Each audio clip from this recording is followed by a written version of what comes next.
Welcome to the Honorable Prime Minister of the Council, members of the media, radio listeners via St. Martin Gov Radio 107.9 FM, respective radio stations island-wide, Tel TV Plus Channel 15, and online viewers.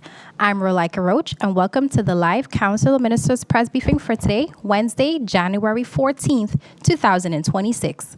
At this time, I would like to invite the Honorable Prime Minister and Minister of General Affairs, Dr. Luc Marcelino, to address you. Prime Minister Marcelino, you have the floor. Thank you very much.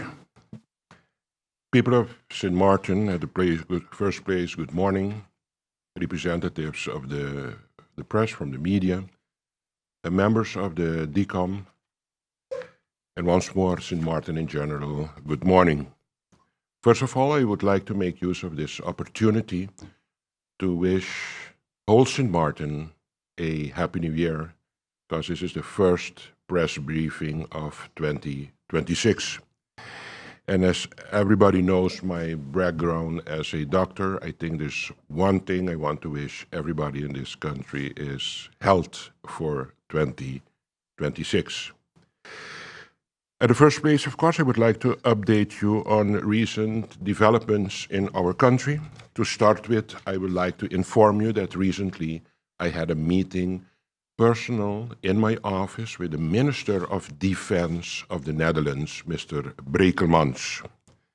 We discussed some topics. One of them was the regional security, seeing especially the developments that took place recently between the United States and Venezuela. We spoke about border protection and, of course, about the cooperation between St. Martin and the Netherlands, being the cooperation in the kingdom.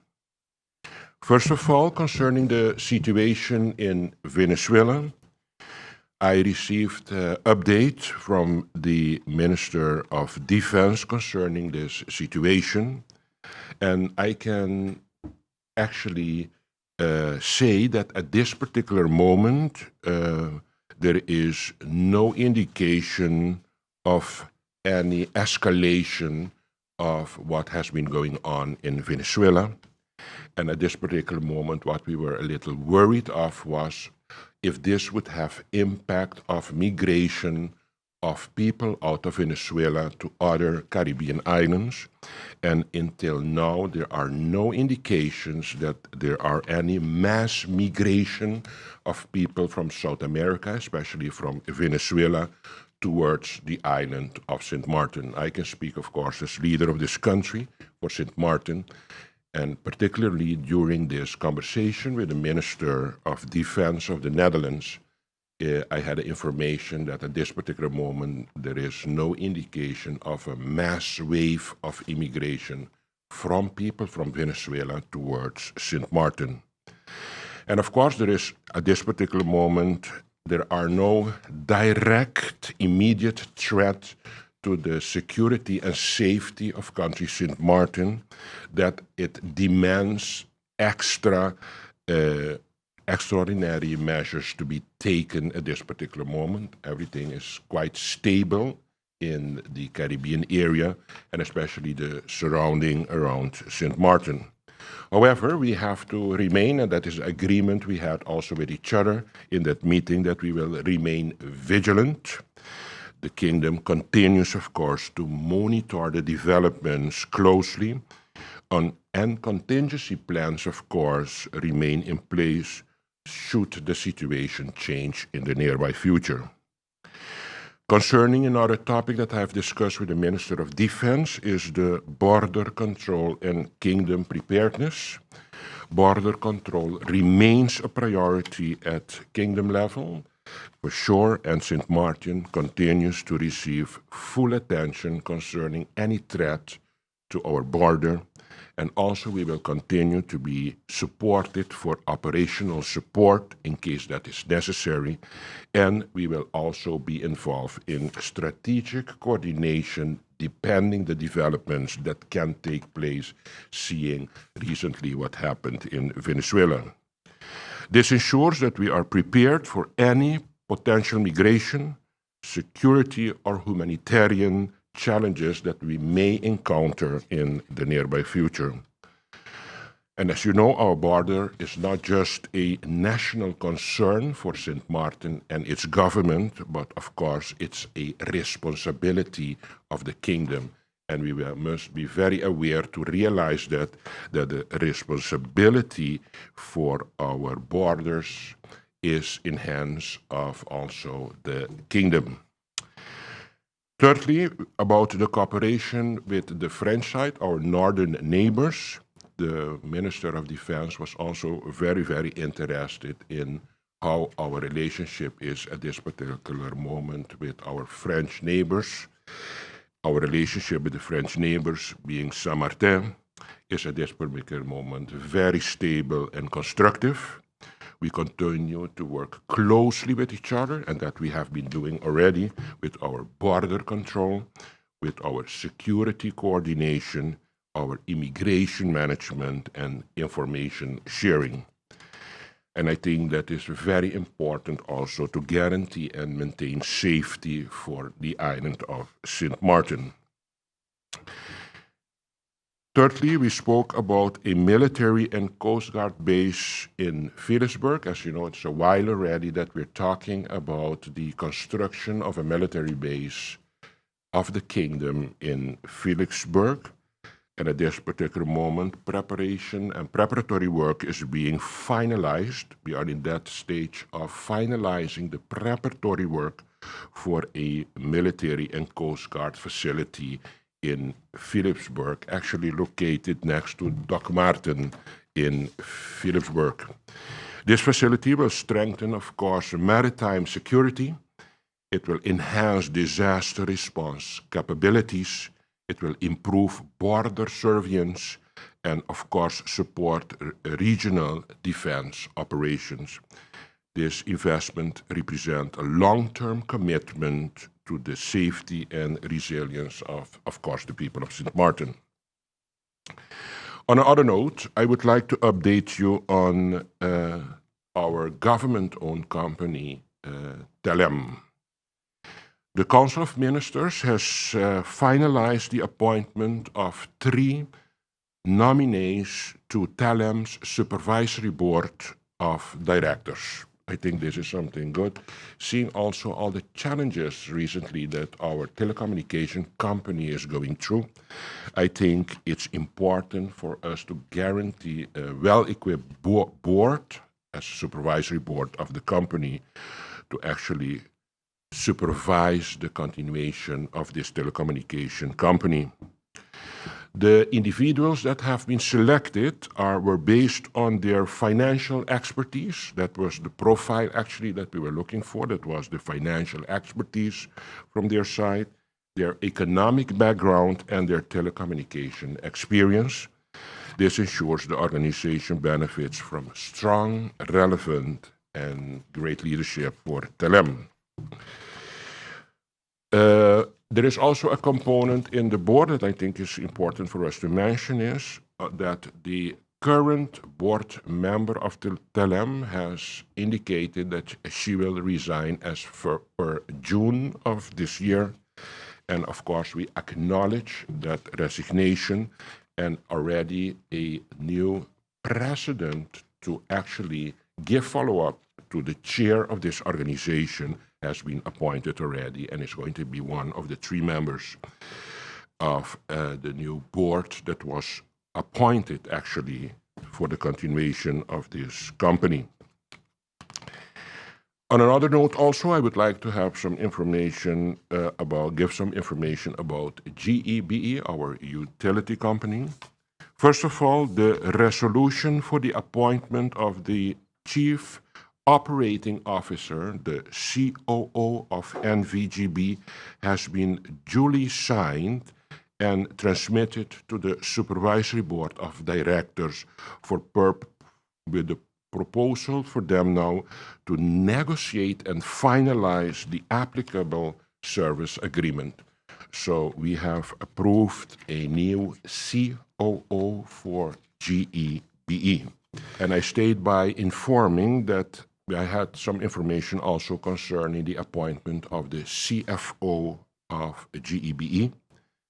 That process is also being finalized at this particular moment. The candidate was duly selected and presented to the shareholders through the binding nomination procedure. So this is the next step now for us to move forward, is the appointment of the COO has just been realized. We're going to move forward, and I will give some information on that. Also is the appointment of board members for the GEBE, and also after that, we will proceed also with finalizing the appointment of the CFO of GEBE. With respect to the Supervisory Board of Directors of GEBE, the board currently consists of 3 members, with a term of one of the members nearing its expiration. Pursuant to the Article of Incorporation, the Supervisory Board of Directors must at all times be composed of a minimum of 3 members. The shareholders has identified and screened 4 candidates for appointment to the Supervisory Board of Directors. A draft resolution concerning their appointment will be circulated in the coming week for the purpose of obtaining an advisory vote from the existing 3 Supervisory Board members and from the temporary manager that we have at this particular moment. It's in the Articles of Incorporation. Once you have the 3 members that you appointed, actually nominated to be appointed, in the phase of finalizing the appointment, the Articles of Incorporation gives you the guidelines for you to request the advisory board vote, the advisory vote of the Supervisory Board of that company, and also from the managerial board of the company. So we are now in the phase. It has been approved already by the Corporate Governance Council. We got a positive advice from the Corporate Governance Council. And now the last step is, of course, to request the advisory board vote from the managerial board and the supervisory board. And once we have those, then the final steps are there to just nominate appoint the new 3 board members that I just mentioned.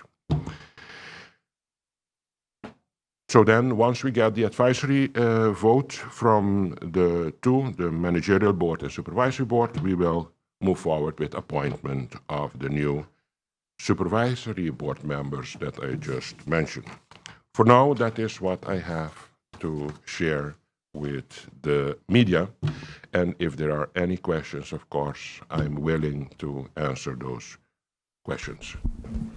Thank you, Prime Minister, for your opening remarks. If you've just joined us, you are watching the live Council of Ministers press briefing for today, Wednesday, January 14th, 2026.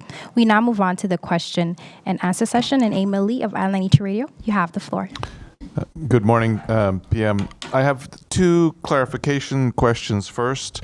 You had mentioned that for Telem you have 3 new board members. Yes. Can you let us know who those board members are? And regarding GB, you've mentioned the COO and CFO. What is the status regarding the CEO? To start with your first question concerning the members that have been appointed as members of the Supervisory Board of the Telem, there are 3 members. One of them is Mrs. Natasha van den Berg. The next one is mevrouw Jennifer Mohamed Yunus. And the third one is Mrs. Maria Gonçalves. These are the new appointed members of the Telem from the telecommunication company. The second question you had was, Regarding the CEO of GB, you didn't mention what the status is of that. yes, I'm going to just, I thought about it because I was expecting this question to come. And I think we are now in the phase of appointing the C-suite level of that company. And we started with the CEO. We have, the next one will be the finalizing the members of the supervisory board, and then we will finalize the appointment of the CFO. It is important, and I think this is the best way for me to give it, for me to make sure that I give you the correct answer. It is important to emphasize that pursuant to articles of incorporation of NVGB, the appointment of C-level is initiated through a binding nomination procedure whereby the supervisory board of directors is required to submit 2 binding nominees per C-level position of the shareholder. In the present case, the Supervisory Board of Directors submitted binding nominations as follows. They presented 2 candidates for the position of the Chief Executive Officer, the CEO, and they proposed actually instead of 2 that is required if you follow the articles of incorporation, they presented only 1 candidate for the position of CFO, and also 1 candidate for the position of COO. As it's known, the locally based and preferred CEO candidate passed, unfortunately, he passed away. So we had Mr. Troy Washington, the late Mr. Troy Washington was actually the preferred candidate to occupy the position of CEO. Immediately following his passing, the Supervisory Board of Directors proceeded to appoint a temporary manager because Mr. Troy Washington was not the CEO of the company. It was the intention to appoint him as CEO following the selection procedure that took place, but unfortunately, unexpectedly, he passed away. And then the Supervisory Board of Directors proceeded with the appointment of a temporary manager, being actually the second binding nominee previously submitted by the board for the CEO position. So the first one was Mrs. Troy Washington, and the second one is the temporary manager that we have at this particular moment that until now is not the CEO of the company, but the temporary manager.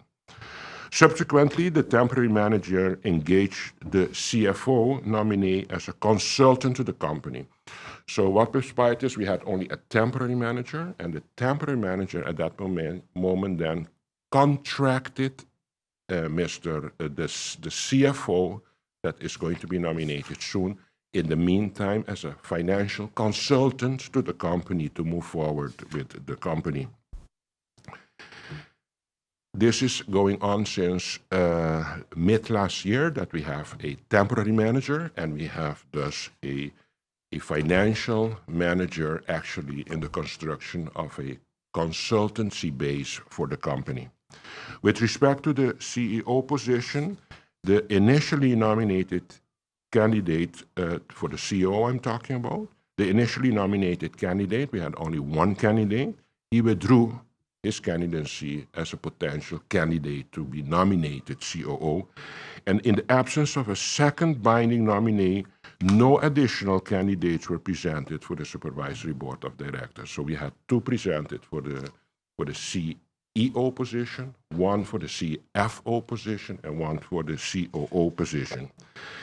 Applying then the same reasoning previously relied upon in the CEO appointment, so we don't have the first one anymore, unfortunately, so we went for the second one. In this case, we have now in the temporary management position the second choice. The shareholder resolved to proceed with the next candidate in line for the COO position.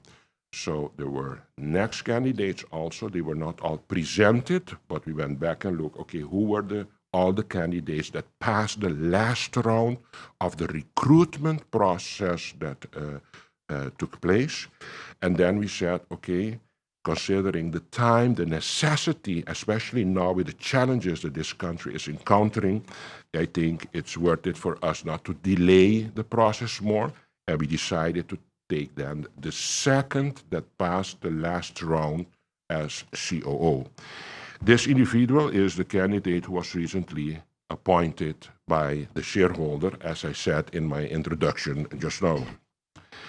Regarding the temporary manager, who, as stated, was originally submitted by the supervisory board as a binding nominee for the COO position as second candidate, there is currently an ongoing internal investigation, as we know, primarily directed towards him concerning some complaints filed by the department heads of GEBE.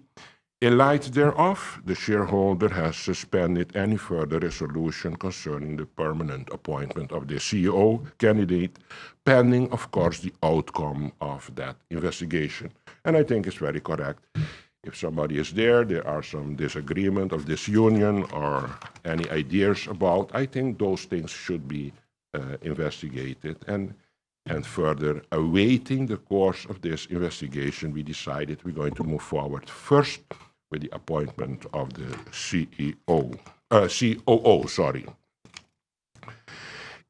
it relates now to your question about the CFO, because we appointed already the COO, the second step will be we're going to nominate other members of the supervisory board, and then we're going to move forward with the appointment of the CFO. The process is being finalized for this appointment of the CFO. This candidate was duly selected and presented to the shareholder through the binding nomination procedure. Finally, it's very important, this selection of candidates is not selection from the government, the shareholder. This is a process that I came in office in May last year that was already ongoing.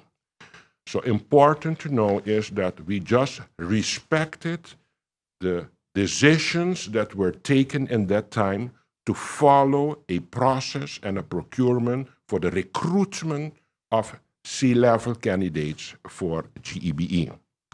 So it's not a wish or a decision of the Prime Minister. It's not a decision of government. It's a process that we came in office, encountered, and decided to move further with because of, especially in the beginning, the challenges that we had with that company and also the vacuum that we had on C-level of this company. For completeness, I think it's important also to mention that one or more members of the supervisory board that has been current the supervisory board members of GB were all in the selection committee for the identifying and selecting the candidates for the respective C-levels for the company. So it's not a wish and a decision of Dr. Marcelina, of the Prime Minister, nor his government. It's just that we just respected the due process that started, initiated before I took office in May 2024. With respect to the supervisory board now of directors, the board currently consists of 3 members, with a term of 1 member nearing its expiration. Pursuant to the Articles of Incorporation, the supervisory board of directors must at all times be composed of a minimum of 3 members. And as I said, at this particular moment, we are waiting on the advisory vote of the supervisory board of directors and the temporary manager, and then we have finalized the official steps that has to be followed for ultimately we decide on the appointment of the members that we decided upon already, the 4 members that is going to fill in the positions on supervisory board level for the company. Thank you, Prime Minister. Thank you, Emil. Stephen Cerulean of PJD2 Radio, you have the floor. Thank you, Ms. Roach. Good morning to you, Prime Minister.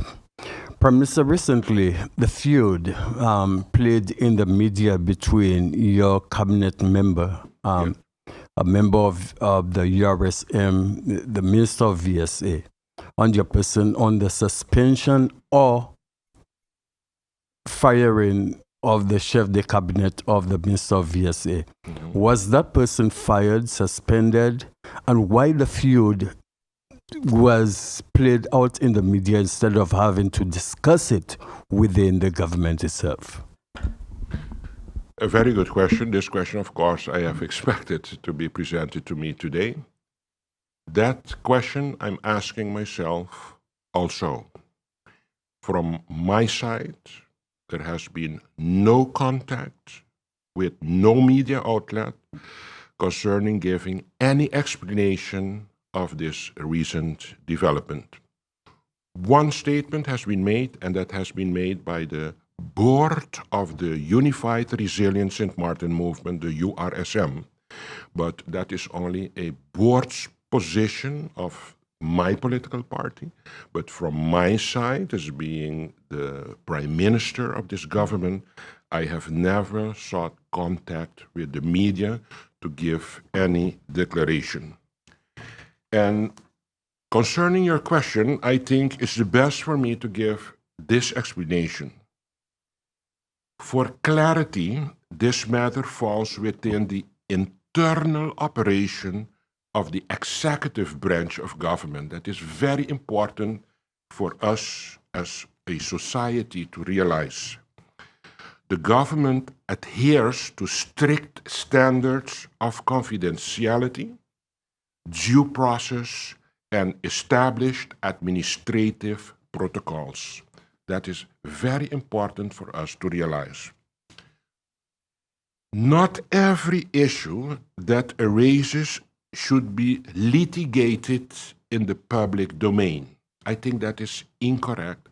Perhaps we were coming from a culture in politics of that level, but for this Prime Minister, for this government, it's important for me to state that those type of issues should not be litigated in public domain.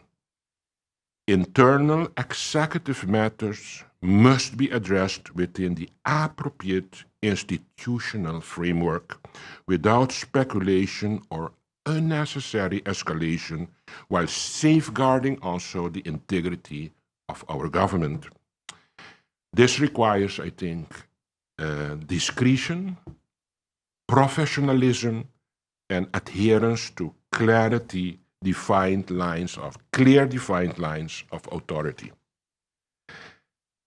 Effective governance depends not only on transparency. We think that every time again, if there is an issue in government, that because we demand transparency, we think we have right to know everything that happens in an organization. But I think there is something else that we call discipline, respect for internal processes, and of course, we must not forget also that it's equally important to uphold the dignity and privacy of those public servants that are involved in these matters. So that is what I have to state concerning your question of a latest development that took place in government. If I may ask, was the person in question fired or suspended? The person in question was not fired. That is the answer that I can give you. Thank You're you. welcome. Thank you, Prime Minister. Thank you, Stephen. We now move on to the second round. Emil, you have the floor. So, Prime Minister, I'm going to stay with the topic on GB. Yes. We actually did have a couple members from the executive management of GB come into the radio station for an interview, and some interesting discussions and points came out of it. In particular, the new generators. Holland has given money to St. Martin to purchase the new generators, and they explained that process actually is happening from your office, that the purchase, the contracting of those generators is not being handled by GB, but it's actually falling within your purview. Can you explain What's the update? Have the generators been purchased? What's the timeline look like on that? Yes. For the good understanding, I think we have to go back in time. In the time that we had this national energy crisis, it's important to know that we realized that we had actually obsolete engines working with a lifetime span over the 25 to 28 years. So for myself, being the Prime Minister recently in office, I was very surprised to realize that my country was being carried with generators above the 28 years of age. And realizing the national crisis that we were encountering at that particular moment, considering the crisis situation, bringing the safety and security of the country in a very vulnerable area, I decided actually to take active action. And after consulting with the GEBE, I proposed to GB first to see if they could actually purchase new generators. And we realized at that particular moment that GEBE did not have the financial resources at that moment to take such a decision on their own. And then they came back to me and they requested me if it was possible for me to approach the government of the Netherlands to see if I could get a loan. And that initiative I took, and I approached the state secretary that time, that was Mr. Zalt Sabo.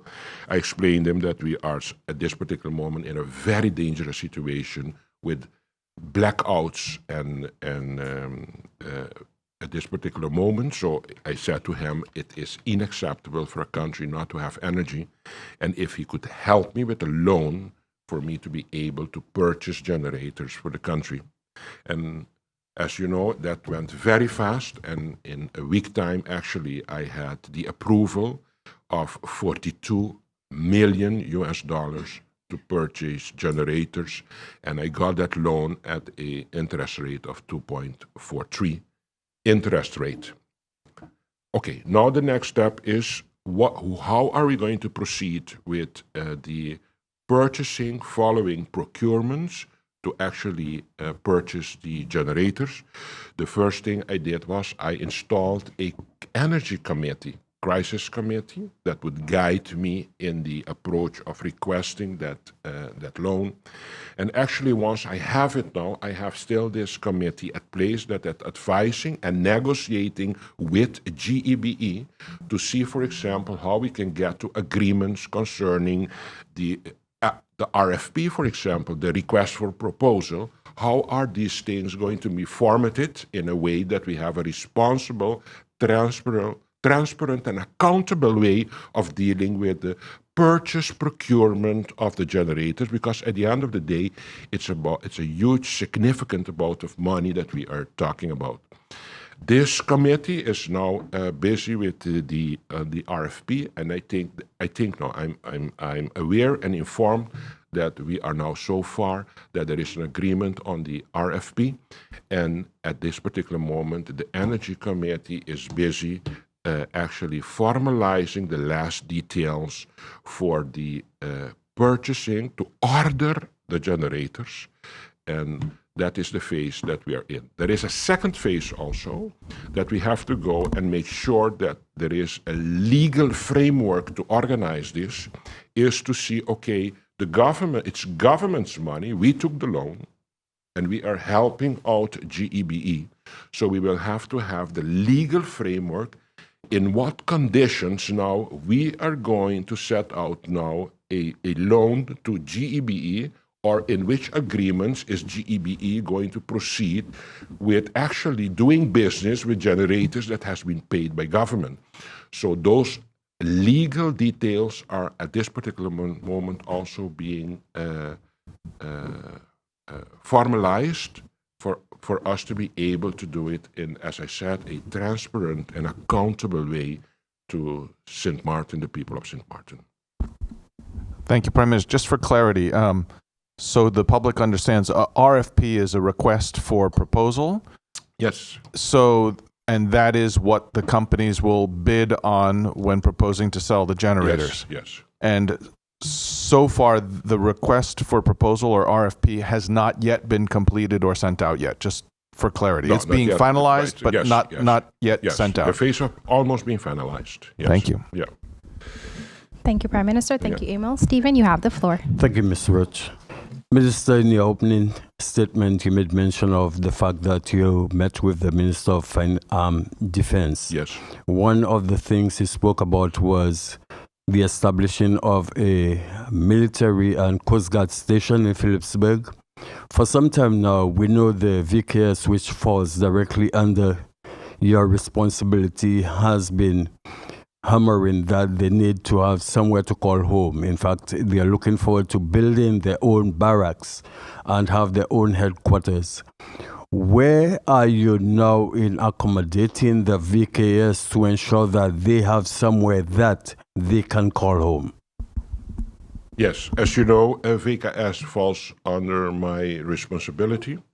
When I took office, of course, there were a lot of problems, actually logistics problems by the VKS. One of them, for example, was that the VKS was not insured. Can you imagine standing on the roads, trying to control safety of our community, not being insured? I don't know if you remember that. Then all of a sudden, I realized that, and I said, this is unacceptable for St. Martin, so I make arrangements, and all the VKS'ers are insured.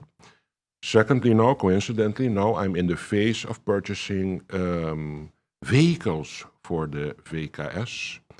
That is very important. And also now I'm still, since I'm busy, but it's a very, very difficult legal procedure that has to be followed for us to have enough arms to equip the VKS with. And thirdly, of course, we are busy also at this particular moment to see a new establishment for the VKS. So I started with insurance, then we are busy now almost finalizing the purchase of vehicles for the VKS. And now the third step that I'm going to start with now is, and the board informed me about it, by the way, that they have the need to have a good establishment for the VKS. I want to make use of this opportunity, of course, to once more for us to be grateful and thankful that what VKS is doing for the society. As you know, we had recently a few moments that we had actually presentation of Blue on the Road, as we say. It helped enormously in the season, being Christmas, New Year, and I'm very grateful to see how peaceful we went through the transition of this season to New Year. And I have to compliment in the first place the Society of St. Martin, and of course, secondly, the contribution of police, of the VKS, and also the technical assistance that we got from the Netherlands to have the military also involved in our operation to guarantee safety and security for the people of St. Martin. If I may, have you identified the location for the establishment of the VKS? Not yet. Thank you, Prime Minister. Thank you, Stephen. We now move on to the third round. Emil, you have the floor. First, a quick clarification. Is the military still active in assisting with safety and security? Yes. Okay. So my question actually has to do with a statement that the Minister of Finance made that about the timing for budget amendment for 2025 and the fact that the budget for 2026 is still not been presented to Parliament, and I think timeline is towards the end of the first quarter. Mm-hmm. Legally, the budget's supposed to be handled by September in the previous year. Mm-hmm. So can you explain to the public what operational challenges it presents for the government, for the operation of government, with a budget amendment for 2025 not approved and for a budget of 2026 not yet approved? Yes. We are now functioning on not the amended budget of 2025, but on the budget approved by Parliament of 2025. That is actually the legal base on which we have to function. The amended budget of 2025 did not take place, so we are legally obliged to make use of the budget 2025 for our functioning of our government. And we are now also trying, we realize that we are late with budget 2026, but hopefully we will have this done, hopefully in the first quarter of 2026, for 2026. So I have to agree that we did not manage to get through with presenting a budget in September, but we realize that, we are very aware of that, and we will try to accelerate the process for us to get it as soon as possible. Sorry, so just for clarification, so I remember last year, especially from a tourism perspective, there were quite some difficulties getting projects approved because of the budget not being approved last year. Yes. So I assume then that those operational challenges are going to continue this year as well then? For 2026, Yes. unfortunately. Okay. Stephen, you have the floor. Thank you, Ms. Rich. Prime Minister, you being a medical professional, and the medical center is still being under construction. Can you provide an update as to the progress of work for us and whether or not you, alongside the Minister of VSA, have visited the establishment? Yes. Concerning your first part of your question, the advancement of this project, I think I don't need words to express that. If you drive with your car there, you're going to see an enormous progress of the construction of this new St. Martin General Hospital. And I want to remind people where we were when I took office in May 2024, where we were with this hospital. We were for months and years busy with the foundation, that everybody was telling each other that there is no progress, that we're still in the foundation phase of construction. And since I'm in office, together with Minister Brug, you can see an enormous progress of the construction, and I think now we are doing the last level of this construction building, and I think that is a great achievement. And I'm foreseeing that we will be able to finalize. Some people are more enthusiastic and optimistic than I am, but I'm a very realistic man. And for me, it would be a dream to present this hospital to the people of St. Martin in 2028. And people are saying it can even be done before that. I'm a little careful because, as you know, we are a very vulnerable island concerning climate changes. A lot can happen. And that's why I'm a little more reserved, and I hope, and I repeat, it's a dream for me to present this hospital to my people in 2028. Femi, when last did you, accompanied by the Minister of VSA, visited or toured the facility together? No, together I did not recently. You have to realize until now that healthcare stays healthcare. When I started working as a prime minister, I went there myself. There are even, you can trace back pictures on social media that I was standing there on one of the floors, not on the at the construction site. So, and lately, of course, as everybody knows, that my wife works in the hospital as a doctor.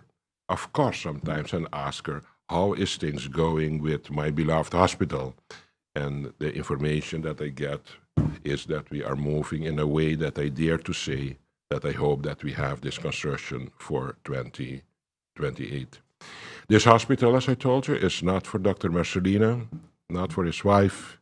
It's for the people of St. Martin, and you guys know the drive that I went in government with to see how we can start moving this project, because I really believe, knowing as a professional on the floor of healthcare, knowing the necessity that we have to actually have a new hospital, I'm very glad to actually tell the people that there is light in the tunnel, and that we are moving in a way that I now start to dream about seeing this hospital in 2028.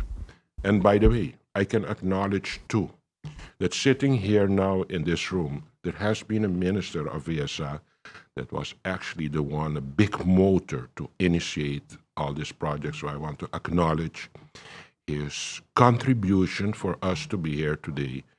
Because people really think when the hospital is ready, we're going to forget the history. But every history starts with the present. And I have to acknowledge the effort that has been given by Mr. Lee in the time that he was minister, for everything that he has done to put the project on rails for us today to be on the last floor of this construction, and a Prime Minister now dreaming to see a hospital ready to be offered to the people of St. Martin in 2028. Thank you, Prime Minister. As we only have 8 more minutes, this will be our final round. Emil, you have the floor.